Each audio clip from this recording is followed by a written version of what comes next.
Hey guys, Arleesha here and welcome to another video. Today I am getting out my acrylic paints, and my goal for this painting was to slowly ease myself into using colors that I'm not super comfortable with, or colors that I don't use very often, and when I look at them in a palette I'm like, that's definitely not the one I want. And I'm definitely easing myself into this. I'm not going full limited palette style and using only those colors, and I'm only using a couple of them. So the colors I'm specifically focusing on today, or kind of trying to incorporate today, would be a warm yellow and phthalo green. Now I think that the warm yellow is definitely the greater offender as far as colors that I'm not really familiar with or that I don't use super often. And so I wanted it to be a bit more prominent as far as like the importance of the role that it plays in this piece. Something that I really like about heavy body acrylics specifically is that they stay wet for kind of a long time. The consistency reminds me a lot more of oil paints, like when I compare it to something else, to whereas like soft body acrylics remind me a bit more of gouache. They're a little bit thinner, but these are heavy body acrylics. And so that yellow that I put down in the background, and there were parts of the yellow that I mixed with a tiny bit of red to make it a little bit more golden. That yellow stayed wet for a long time. Like while I'm working on this early initial layer that I'm working on right now, that yellow was still wet. So as I was moving the paint around and manipulating it, you can see that the colors were mixing in with that yellow a bit more. And I actually think that this first layer, like the first maybe 15 or 20 minutes of working on this painting, was actually my favorite. Once I allowed that yellow to dry and I went in with paint on top of the yellow, once everything was completely dry, which you'll see in a couple of minutes, I don't know, I like it a little bit less. I think that the colors all kind of melting together, and the more limited value range is really interesting to look at. And ultimately the final piece I think is interesting and I do like it, but I liked this very warm, muted, in-between place. I feel like the palette was a little bit more limited. I think I like that a little bit more. If you're interested in seeing the full painting process, the real-time version of this painting is up for my patrons. It's the real-time video for this month. I do a new real-time video every month, and they're also Q&A videos, so I always ask my patrons and my members here on YouTube, so you can get the real-time video on either platform. I always ask if there are any questions, and then I give a couple days to collect all of those questions and then turn it into a real-time Q&A video. So I believe the full painting process for this one was about 37 minutes long.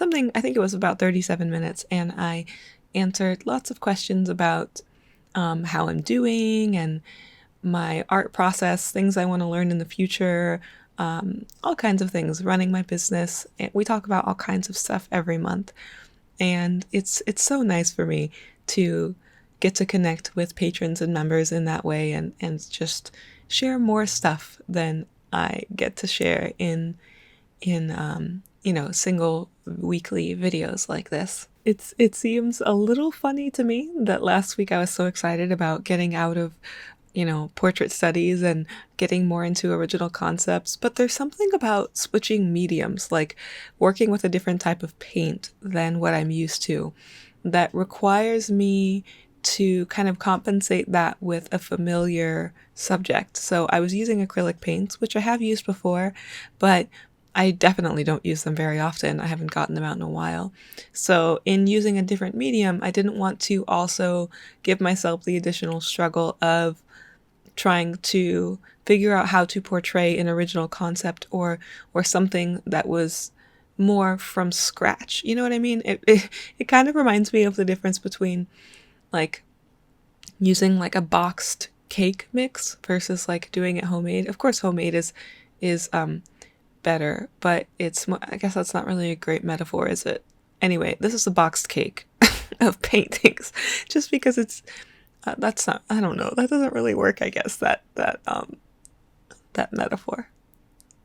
Not so much. Anyway, portraits are comfier for me. So while I'm using a medium that's less comfy, I want to balance it out. I think that with watercolors, even with gouache, it's a little bit more difficult for me to interpret original concepts as much because I still feel like I have to fight with the paint a little bit.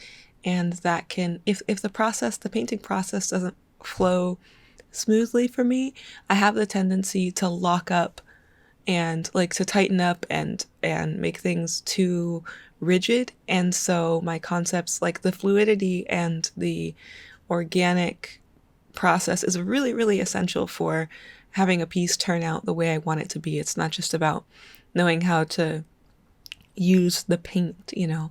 I hope that makes sense. So when working with these acrylic paints, I wanted to learn more about the paints than about telling a story necessarily. But that being said, I do still really like the atmosphere of this piece. I feel like it's a little bit more intense and not quite as soft as what I'm used to, and that yellow poking through all over the place just kind of flows into the different elements. So my brush strokes stayed kind of harsh, and nothing was really blended out all that much. And then at the very end, I was using the phthalo green in some mixes, especially to mix some of the neutral darker colors. Phthalo green is really interesting because it works as a blue and a green because it's so like bluish. It's such a bluish green that when mixed with red, you still get really interesting neutral tones while those colors stay a little bit cooler. So phthalo green is an interesting one. Like, you don't see it super predominantly until the very end of the piece, but I did use it a lot for mixing with reds in those darker greenish, bluish values.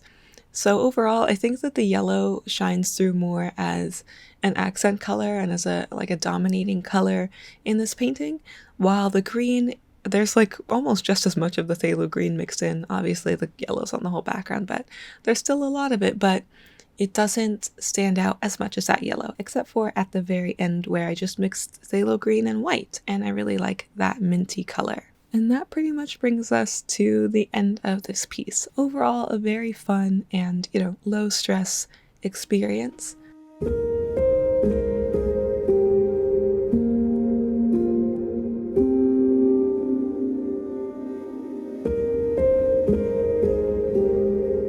As always, a huge thank you to my YouTube members and my patrons. You're welcome to check out either of those platforms if you're interested in real-time videos or digital downloads and weekly vlog updates and early access to videos, and I do physical rewards like stickers and things and postcards too. Lots of things, lots of cool things to see. Thank you guys so much for hanging out with me today. I hope you're doing well, and I will talk to you next week. Bye bye.